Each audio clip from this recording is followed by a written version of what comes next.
예수 그리스도의 이름으로 기도합니다. 아멘. 오늘 우리가 함께 볼 말씀은 룻기입니다. 룻기 1장 15절부터 22절까지 말씀을 우리가 함께 보도록 하겠습니다.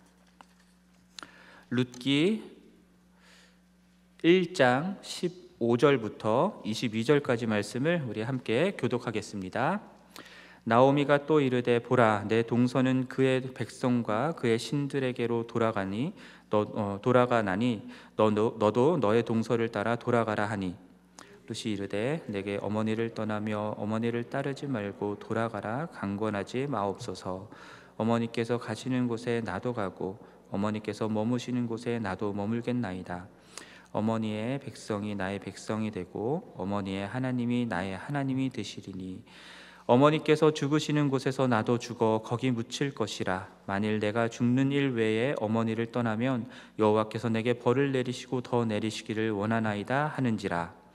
나오미가 룻이 자기와 함께 가기로 굳게 결심함을 보고 그에게 말하기를 그치니라. 이에 그 두 사람이 베들레헴까지 갔더라. 베들레헴에 이를 때에 온 성읍이 그들로 말미암아 떠들며 이르기를 이가 나오미냐 하는지라. 나오미가 그들에게 이르되 나를 나오미라 부르지 말고 나를 마라라 부르라. 이는 전능자가 나를 심히 괴롭게 하셨음이니라. 내가 풍족하게 나갔더니 여호와께서 내게 비어 돌아오게 하셨느니라. 여호와께서 나를 징벌하셨고 전능자가 나를 괴롭게 하셨거늘 너희가 어찌 나를 나오미라 부르느냐 하니라. 나오미가 모압 지방에서 그의 며느리 모압 여인 룻과 함께 돌아왔는데 그들이 보리 추수 시작할 때에 베들레헴에 이르렀더라. 아멘. 자, 룻기는 사사들이 치리하던 때를 배경으로 하는 성경입니다. 자, 그때에 흉년이 들었었고요. 식량을 찾아서 유다 베들레헴을 떠나서 모압으로 간 한 가정의 이야기를 다루고 있는 것이죠. 자, 엘리멜렉이라고 하는 가장이 나오고요. 그의 아내 나오미 그리고 두 아들들이 말론과 기론이라고 하는 두 아들들이 이제 모압 땅으로 건너가게 됩니다. 거기서 이제 거류하였다라고 표현되어 있는데요. 여러분, 베들레헴이라는 이 지명의 이름 자체가 빵집이잖아요. 여러분 잘 아시죠? 빵집이라고 되어 있는 빵집의 의미인데요. 빵집에 지금 빵이 없어서 한 가정이 유다 베들레헴을 떠나서 지금 모압 지방으로 가게 된 것입니다.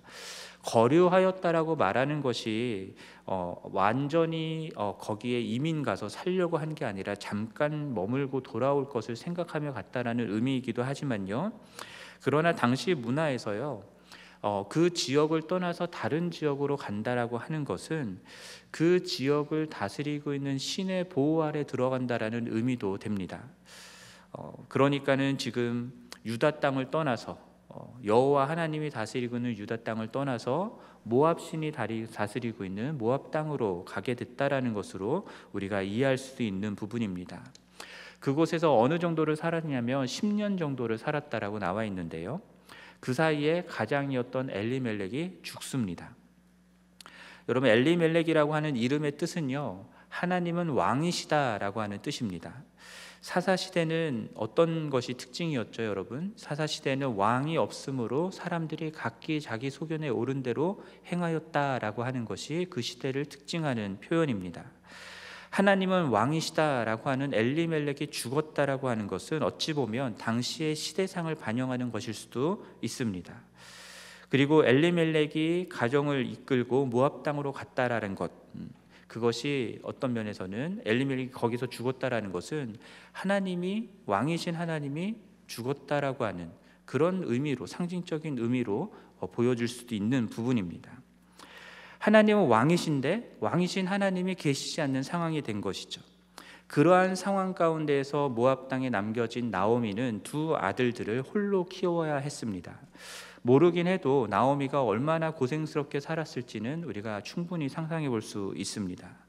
홀 어머니 아래에 두 아들이 어느 정도 컸고 그래서 결혼을 시켰습니다. 근데 모압 여인들과 결혼하게 되죠. 그들의 이름은 오르바와 룻이었습니다. 자, 그렇게 행복하게 잘 살았다라고 하면 좋았을 텐데 무슨 이유에서인지 말론과 기론이 죽습니다. 사실 말론의 이름 뜻은요, 불임, 병약함이라는 뜻을 가지고 있는 단어입니다. 기료는 연약함, 파멸이라는 뜻을 가지고 있는 단어입니다. 그러니까 이름에서부터 이들의 상태가 좋지 않았다라는 사실을 우리가 알 수 있는 부분이죠. 지금도 그렇지만은 고대 사회 속에서 과부가 된다라고 하는 것은요, 먹고 사는 것부터가 어려워지는 상황이 되는 것입니다. 그건 힘들고 어렵게 저 아무것도 안전한 것이 보장되지 않는 삶을 살게 된다라는 의미죠. 룻기에 이제 나중에 나오는 내용들이지만, 여러분 룻과 나오미가 무엇으로 연명하며 살았어야 했냐면 이삭 줍기를 통해서 연명하며 살았어야 했던 것을 우리가 보게 됩니다. 그만큼 경제적으로 어렵게 살았다라는 것이죠. 누군가 도와주지 않으면 살 수 없었던 삶이었습니다. 게다가 지금 모압 땅에 있잖아요. 모압 땅에서 낯선 이방 땅에서 이런 상황이 됐으니 나오미가 얼마나 앞이 캄캄한 삶을 살았을지 우리가 상상해 볼 수 있습니다.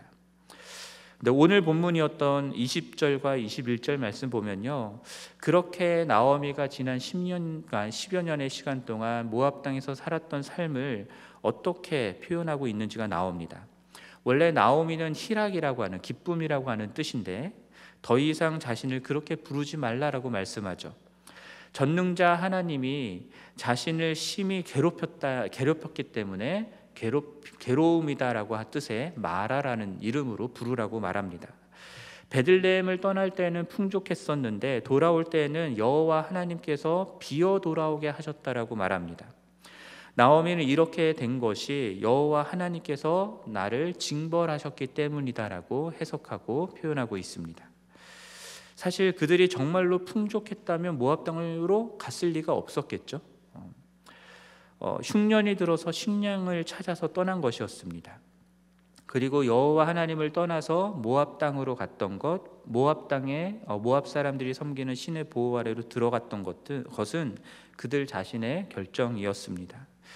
자, 흉년이 들어서 식량을 찾아 모압 땅으로 갔는데 남편과 두 아들까지도 다 잃어버리고 너무너무 어렵게 살게 되었던 나오미는 자신이 여호와 하나님께 징벌을 받았다라고 여길 수밖에 없었던 상황이었던 거죠. 그러던 중에 이제 유다 땅에서 식량이 있다라는 소문이 들리는 겁니다. 그래서 다시 자신의 고향으로 돌아가려고 있는 곳에서 떠납니다. 먹고 살려고 다시 또 돌아가는 것이죠. 그때 두 며느리도 동행하게 되는데요. 유다 땅으로 돌아오는 길에 나오미는 두 며느리들에게 이제 너희들의 어머니의 집으로 돌아가서 너희 살 길 살라고 말씀을 합니다. 재혼해서 그렇게 위로를 받으면서 살라고 얘기를 하는 것이죠. 그때 그 말을 들은 며느리들이 어떻게 반응하냐면 소리 높여 웁니다. 아니라고, 어머니와 함께 가겠노라고 소리 높여 울면서 어머니께 매달립니다. 나오미는 자신에게는 그들에게 남편 될 아들이 더 이상 없다라는 얘기를 합니다. 그러니까 이 당시에는 아들이 죽으면 며느리를 그 다음 아들에게 주고 하는 그런 풍습이 있었잖아요. 지금 그거를 얘기하는데, 자신이 나이가 많이 들었기 때문에 아들도 없고, 혹 결혼을 해서 아들을 낳는다 해도 그 아들이 장성하기까지 니네가 어떻게 기다리겠느냐라고 하면서 이제 며느리들을 보내려고 하는 것이죠. 이제 그렇게 어머니가 말씀을 하니까 오르바라고 하는 며느리는 시어머니에게 입을 맞추고 다시 모압 땅으로 돌아갑니다. 그러나 룻은 어머니를 떠나지 않고 어머니와 함께 유다 땅으로 돌아온다라고 하는 내용이 오늘 우리가 읽었던 내용들입니다.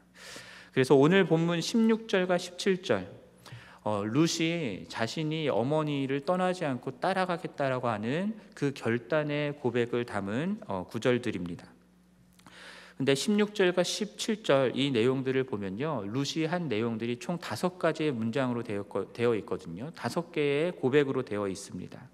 이 5개의 고백이 이 문학적인 형식에 있어서 교차대구라고 하는 그런 방법을 써서 위치되어 있는데요. A, B, C, B A 라고 하는 이런 구조입니다. 그래서 이 표현은 표현은 다르지만 같은 의미가 되는 것을 대꾸가 되게 A랑 A 다시가 대꾸가 되고 B랑 B 다시가 대꾸가 되고 가운데 C가 있는 그런 형식을 담아서 그 C에 있는 그 내용, 그것이 핵심 내용이다라고 하는 것을 말해주는 그런 표현 방법입니다. 그래서 먼저 16절 말씀 보면요, 어머니를 따르지 말고 돌아가라, 강권하지 마옵소서 하라고 말을 하죠. 이것이 A고요. 17절 후반절에 보면은 내가 죽는 일 외에 어머니를 떠나면 여호와께서 내게 벌을 내리시고 더 내리시기를 원한다라고 하는 것이 A-입니다. 그리고 B는 16절 중간에 어머니께서 가시는 곳에 나도 가고 어머니께서 머무시는 곳에 나도 머물겠다라는 것이고, B-는 17절 전반부에 어머니께서 죽는 곳에서 나도 죽어 거기 묻힐 것입니다라고 하는 그런 내용들이죠. 그러니까 표현은 다르지만 같은 의미를 담아서 이렇게 대꾸가 되게 위치해 놓는 것입니다. 그리고서는 가장 핵심되고 있는 핵심 내용이 무엇이냐면 바로 C죠. 그 C가 무엇이냐면 16절 마지막 부분에 나오는 고백입니다. 어머니의 백성이 나의 백성이 되고 어머니의 하나님이 나의 하나님이 될 것입니다 라고 하는 고백이죠. 자, 룻은 지금 단순하게 어머니를 따르겠다라고 말하는 것이 아닙니다. 룻은 자신의 민족을 떠나고 자신이 섬기는 신도 버리고 시어머니의 민족을 나의 민족으로 삼고 시어머니가 섬기는 신을 나의 신으로 섬기겠다라고 결단하며 고백하고 있는 것입니다.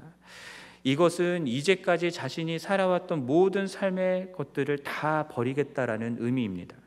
가족들도 버리고 친정 가족들도 버리고 자신이 살아왔던 모압 땅의 문화도 버리고 자신이 재혼할 수 있는 기회도 버리고 안정되게 살 수 있는 모든 것들도 다 버리겠다라는 것이고요. 자신은 잘 알지 못하는 신인, 시어머니의 신인 여호와 하나님을 섬기겠다라고 얘기하고요. 그렇게 모든 것들을 다 버리고 지금 어머니의 것을 나의 것으로 받아들여서 살아가겠습니다라고 고백하는 것이죠. 사실 시어머니 나오미에게 뭐 볼 게 있으면, 뭐 얻을 게 있으면 이렇게 얘기할 수 있겠어요. 시어머니가 섬기는 여호와 하나님이 그 시어머니에게 막 복을 주셔가지고 엄청나게 부유하게 살게 만들어 주시고 막 평안하게 살 수 있게 해주시고 하는 것들을 룻이 목격하며 살아왔다고 한다면 충분히 그렇게 할 수 있겠다라는 생각이 듭니다. 그런데 그게 아니다라는 거 우리가 살펴봤잖아요. 시어머니조차 자신이 섬기는 하나님이 나를 징벌해서 내가 이렇게 빈털터리로 돌아올 수밖에 없었다라고 고백하는 상황인데, 결과적으로는 남편과 아들까지 다 잃고 생계조차 위협을 받게 되는 상황에 처해 있는 것인데, 그런데 그 시어머니와 함께 가고 시어머니의 백성을 나의 백성으로 삼고 시어머니의 하나님을 나의 하나님으로 모시겠다라고 하는 것, 이것은 단순한 고백이 아닌 것이죠. 여러분, 이렇게 고백하는 룻이 이해가 되십니까? 룻이 참 대단한 신앙 고백을 했다라고 우리가 알 수 있는데요. 저도 처음에는 말씀 준비하면서 참 룻이 대단하다, 어떻게 이렇게 할 수 있었을까라는 생각들을 하면서 묵상을 시작을 했었는데, 과연 룻이 정말 여호와 하나님이란 분이 어떤 분인지를 잘 알았기 때문에 이런 고백을 했을까요, 여러분? 아닙니다. 룻은 여호와 하나님이 어떤 하나님인지에 대해서 그렇게 잘 알지 못했을 거예요. 지금 룻이 이런 고백을 하면서 어머니의 백성을 나의 백성으로 삼고 어머니의 여호와 하나님을 나의 신으로 삼겠다라고 고백하는 것은요, 시어머니 때문에 그렇게 하는 거예요. 어머니 때문에, 어머니와의 관계 때문에 그렇게 하는 것입니다. 나오미가 지금 갖고 있는 것, 누리고 있는 것 때문이 아니라요, 지금 그 시어머니와의 관계 때문에 룻은 이런 고백을 하며 시어머니를 따라가고 있는 것입니다. 그렇다면 우리가 던져야 되는 질문은 이겁니다. 도대체 나오미는 어떤 시어머니였는가?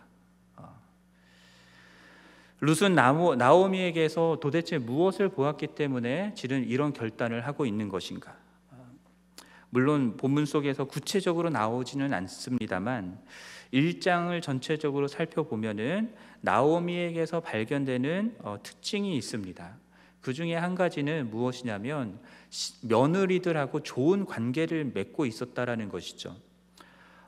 그녀는 며느리들과 함께 정말 좋은 관계가 있었기 때문에, 그렇기 때문에 며느리들이 시어머니를 따라서 유다 땅으로 가려고 했던 거예요. 그리고 어머니의 집으로 돌아가라고 나오미가 그들을 모압 땅으로 다시 보내려고 했을 때에도 그들이 시어머니께 입을 맞추며 소리를 높여 울며 매달렸어요. 그러지 말라고, 우리가 어머니와 함께 가겠노라고. 시어머니와 좋은 관계가 없었다면 이렇게 하지 않았겠죠. 따라가려고 하지도 않았을 거고요.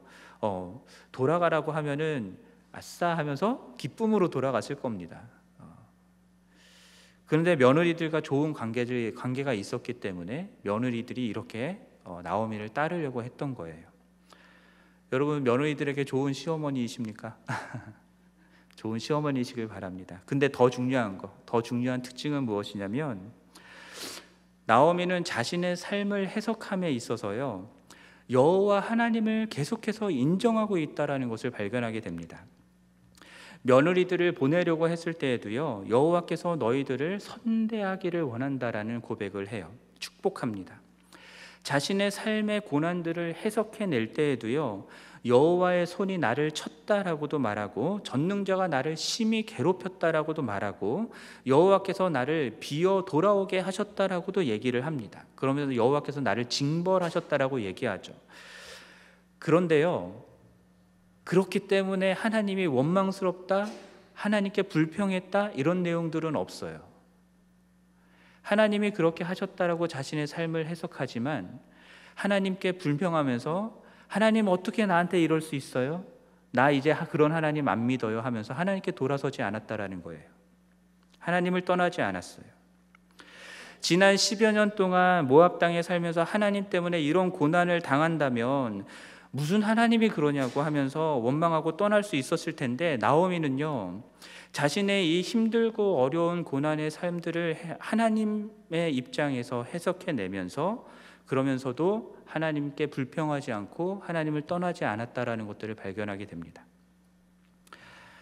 이것은 무슨 말이냐면요, 나오미가 하나님을 믿고 따랐다라는 것이 나오미에게 어떤 복을 주셨기 때문에 따랐던 게 아니다라는 걸 말해주는 거예요. 하나님이 나와 내 가정에게 좋은 삶을 허락해 주셨기 때문에, 건강을 허락해 주시고 물질적인 복을 허락해 주셨기 때문에 하나님을 믿는다라고 얘기하는 게 아니에요. 나오미는 철저하게 하나님의 왕이심을 인정하고 있는 것입니다. 그렇기 때문에 그 왕이 나를 징벌하는 것도 기꺼이 받아들이고 있는 거예요. 그 왕이 나를 힘들게 하는 상황 가운데 처하게 하는 것까지도 기꺼이 인정하며 받아들이고 있는 모습을 발견하게 되는 겁니다. 그리고 그러한 괴로운 상황 속에서도 왕이신 그 하나님을 온전히 신뢰하고 따라가는, 그리고 자신에게 은혜를 베풀 것을 기대하며 따라가는 모습들을 발견하게 됩니다. 룻이 나오미에게서 발견한 하나님의 모습이 바로 그런 하나님이지 않았을까라는 것들을 생각해 보게 돼요. 인간적으로 자신의 삶을 풍족하게 만들어주지 않고 안전하게 해주지 않는다 하더라도 어머니의 삶의 주권자가 되시는 하나님, 나에게 아무런 유익이 없다 하더라도 오히려 괴로운 삶을 삶에도 불구하고 어머니가 그렇게 모시고자 하시는 그 하나님, 그 하나님을 이제 나의 하나님으로 모시겠다라고 하는 것들을 룻이 고백하게 됐던 것입니다. 사랑하는 성도 여러분, 룻이 어머니의 백성이 나의 백성이 되고 어머니의 하나님이 나의 하나님이 될 것이다라고 했던 이 고백, 그것도 너무나 위대한 고백이지만요, 룻이 그런 고백을 하면서 나오미를 선택할 수 있었던 이 이유들을 여러분 기억하실 수 있었으면 좋겠습니다. 나를 풍족하게 만들어주고 안정된 삶을 허락해 주어서 하나님을 믿는 게 아니라, 그런 것 때문에 하나님을 믿는다고 하면 세상의 우상을 섬기는 것과 다르지 않겠죠. 그러니까 룻은 모압 땅에서 자신의 신들을 섬기는 사람들이 봤던 것과는 전혀 다른 모습으로 하나님을 섬기는 모습을 나오미에게서 발견했던 것입니다. 하나님이 우리에게 베푸시는 복은 이 세상의 우상들이 우리에게 준다고 생각하는 것처럼 잘 먹고 잘 살게 해주는 그런 것 약속이 아니라요, 하나님이 행하시는 놀라운 구속 역사 속에서 그 역사에 우리를 동참케 하시는 복을 주시는 것입니다. 그래서 룻기서가 중요한 이유는 이 나오미와 나오미를 따라 하나님을 영접한 이 이방 여인 룻, 모압 사람이잖아요. 이방 여인 룻을 통해서 누가 태어나게 됩니까? 다윗의 자손 예수 그리스도가 태어나게 된다라는 놀라운 일들이 일어나는 것이죠. 이것이 하나님께서 나오미와 그리고 룻에게 허락하신 놀라운 복인 것입니다. 잘 먹고 잘 살게 해주는 것이 아니라 하나님께서 이 세상을 구원하시고자 하시는 그 놀라운 뜻에 동참케 하시는 복을 누릴 수 있었던 것이죠. 여러분, 삶이 우리의 뜻대로 펼쳐지지 않을 수 있습니다. 괴롭고 힘든 일들이 계속 연속적으로 일어나면서 너무 힘든 삶을 살 수도 있습니다. 그러나 그 가운데에서도 여전히 온 세상을 다스리고 계신 분이 하나님이다라는 것을 믿고 그 하나님을 내 삶의 주인으로 모시고 그 하나님이 행하시는 것들을 인정하며 살아가는 삶, 그것이 우리들이 가져야 되는 진정한 신앙의 자세라고 믿습니다. 그리고 그 하나님께서 우리에게 우리의 삶 가운데 행하시는 그 구원의 놀라운 역사 속에 함께 가자라고 말씀하시는 그 동참하는 그 은혜가 정말로 하나님께서 우리에게 주신 놀라운 복이심을 기억하실 수 있었으면 좋겠습니다. 그래서 여러분들과 함께 살아가는 많은 사람들, 여러분 주변에 있는 많은 사람들이 여러분들이 하나님을 믿는 것을 보면서 이렇게 많은 돈을 주니까, 이렇게 많은 건강을 주니까는 나도 저 하나님 믿어야지가 아니라 정말로 이 사람이 믿는 하나님이 온 세상을 다스리는 주권자이시구나라는 것을 증거하시는 여러분들이 되길 바라고, 그러한 하나님의 구속하는 역사 가운데 동참하는 복을 누리시는 여러분 모두가 되기를 간절히 축원합니다. 함께 기도하겠습니다. 하나님 아버지, 오늘 룻기 말씀을 통해서 하나님께서 우리의 삶 가운데 우리가 원하는 것들을 주지 않고 오히려 힘들고 어려운 고통의 삶들을 허락하신다 하더라도 그 하나님을 하나님으로 모시고 인정하는, 하나님만이 우리의 주권자 되심을 인정하는 신앙에 대해서 생각해 보았습니다. 하나님, 우리가 그 하나님을 믿는 자로서 우리의 삶에 일어나는 상황에 좌지우지되지 아니하고 흔들리지 아니하고 오로지 하나님만을 바라며 신뢰하며 살아가는 우리가 될 수 있게 도와주시고, 그러한 우리를 통하여서 온 세상의 주권자 되시는 하나님이 증거될 수 있게 하여 주시옵소서. 이 모든 말씀 우리 주 예수 그리스도의 이름으로 기도합니다. 아멘. 하늘에 계신 우리 아버지여, 이름이 거룩히 여김을 받으시오며 나라가 임하시오며 뜻이 하늘에서 이루어진 것 같이 땅에서도 이루어지이다. 오늘 우리에게 일용할 양식을 주시옵고 우리가 우리에게 죄 지은 자를 사하여 준 것 같이 우리 죄를 사하여 주시옵고 우리를 시험에 들게 하지 마시옵고 다만 악에서 구하시옵소서. 나라와 권세와 영광이 아버지께 영원히 있사옵나이다. 아멘.